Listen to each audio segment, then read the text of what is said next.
बिहार के मुख्यमंत्री नीतीश कुमार एक बार फिर से 7 महीने के ब्रेक के बाद सक्रिय दिखाई दे रहे हैं।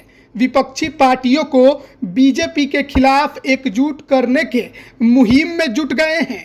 उनकी पहली कोशिश कांग्रेस की जिस बैठक के बाद ठंडी पड़ गई थी, दूसरी कोशिश उसी कांग्रेस के साथ मीटिंग से शुरू हो गई है।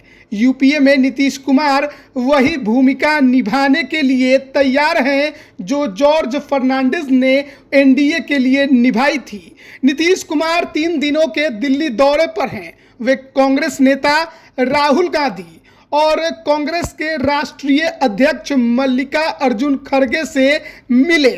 इस मुलाकात के कई मायने निकाले जा रहे हैं। इसके बाद इस बात की चर्चा तेज हो गई है कि विपक्षी दलों को एक प्लेटफॉर्म पर लाने के लिए नीतीश कुमार को अहम जिम्मेदारी मिल सकती है। इस बात की चर्चा भी चल रही है कि उन्हें नए यूपीए का संयोजक बनाया जा सकता है। साल 1998 का वो दौर भी याद कीजिए। कांग्रेस का मुकाबला करने में तीसरे मोर्चे की सरकार कुछ ही महीने में बिखर गई थी। भाजपा के साथ कोई भी दल जुड़ने के लिए तैयार नहीं था। तब समता पार्टी के अध्यक्ष जॉर्ज फर्नांडिस ने न केवल भाजपा के साथ वे जुड़े बल्कि एनडीए के संयोजक बने।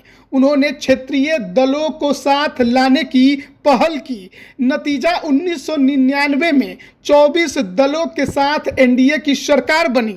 ये सरकार 2004 तक चली। जॉर्ज फर्नांडिस के बाद शरद यादव भी लंबे समय तक इस भूमिका में रहे।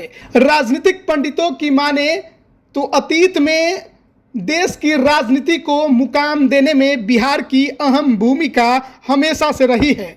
मौजूदा समय में भी बिहार के क्रूशियल रोल को देखते हुए ये तो तय है कि गठबंधन में नीतीश कुमार को एक अहम रोल मिलने वाला है। बिहार ने हमेशा से देश की सियासत में खास भूमिका निभाई है, लेकिन अभी कुछ कहना जल्दीबाजी होगा कि नीतीश कुमार किस रोल में नजर आएंगे। राजनीतिक पंडित ये मानते हैं कि देश की सियासत में एक बार फिर से 98 के दौर की सियासत की स्थिति उभर रही है। तब जॉर्ज फर्नांडिस ने बीजेपी से दूर रहने वाले दलों को जोड़ा था। वर्तमान में ममता बनर्जी, अरविंद केजरीवाल, केसीआर और एमके स्टालिन जैसे छत्रप हैं जो कांग्रेस के साथ खुले तौर पर आने के लिए तैयार नहीं हैं। ये किसी भी सूरत में अपनी गद्दी छोड़ना नहीं चाहते और राष्ट्रीय राजनीति में खुद को स्थापित भी करना चाहते हैं। नीतीश कुमार को इन्हीं को जोड़ने की जिम्मेदारी देने की कोशिश की जा रही है। राजनीतिक पंडितों का ये भी मानना है कि अंतिम रूप से ये बात सत्य है कि नीतीश कुमार को चेहरा बनाकर विपक्ष लोकसभा चुनाव बिल्कुल भी लड़ने नहीं जा रहा है। नीतीश कुमार को भी ये बात मालूम है। उन्हें इतने से संतोष है कि चुनाव से पहले या चुनाव के बाद वे मोदी के मुकाबले विपक्ष के मजबूत चेहरे के रूप में खुद को देख सकेंगे। कांग्रेस भी अच्छे से समझ गई है कि अभी गठबंधन का समाधान नहीं निकाला तो बीजेपी से मुकाबला नहीं किया जा सकता है। इस स्थिति में जरूरी है दोनों को एक दूसरे का कि वो सपोर्ट करें। राजनीतिक पंडित ये मानते हैं कि जॉर्ज फर्नांडिस बिहार से चुनाव लड़ने के बाद भी एक राष्ट्रीय स्तर के नेता थे। उनकी अपनी एक क्रेडिबिलिटी थी। वहीं नीतीश कुमार के साथ सबसे बड़ी समस्या फिलहाल विश्वसनीयता की है। पार्टियों के मन में इस बात का डर बना रहता है कि नीतीश कुमार कब किधर चले जाएंगे। यह बात किन्हीं को नहीं पता।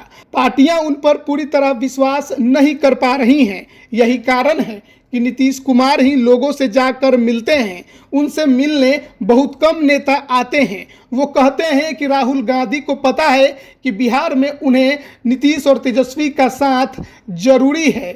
पॉलिटिकल एक्सपर्ट कहते हैं कि नीतीश कुमार का देश की हर पार्टी के नेताओं के साथ अच्छे संबंध हैं। यह उनकी सबसे बड़ी खासियत है।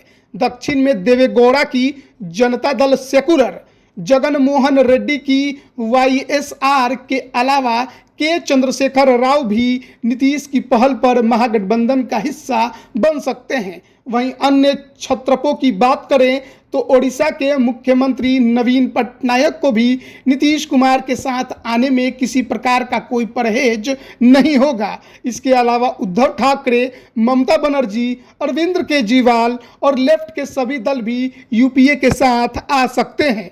अखिलेश यादव पहले ही यूपीए के साथ चलने पर अपनी सहमति दे चुके हैं। इन सभी छत्रपों के राज्यों में लोकसभा की सीटों को मिलाकर देखें तो ये संख्या लगभग 300 से भी अधिक है। ऐसे में देखना बड़ा दिलचस्प होगा कि तमाम विपक्षी पार्टियां नीतीश कुमार पर कितना भरोसा कर पाती हैं, कितना विश्वास जता पाती हैं और नीतीश कुमार उनके भरोसे और विश्वास पर कितना खरा उतर पाते हैं।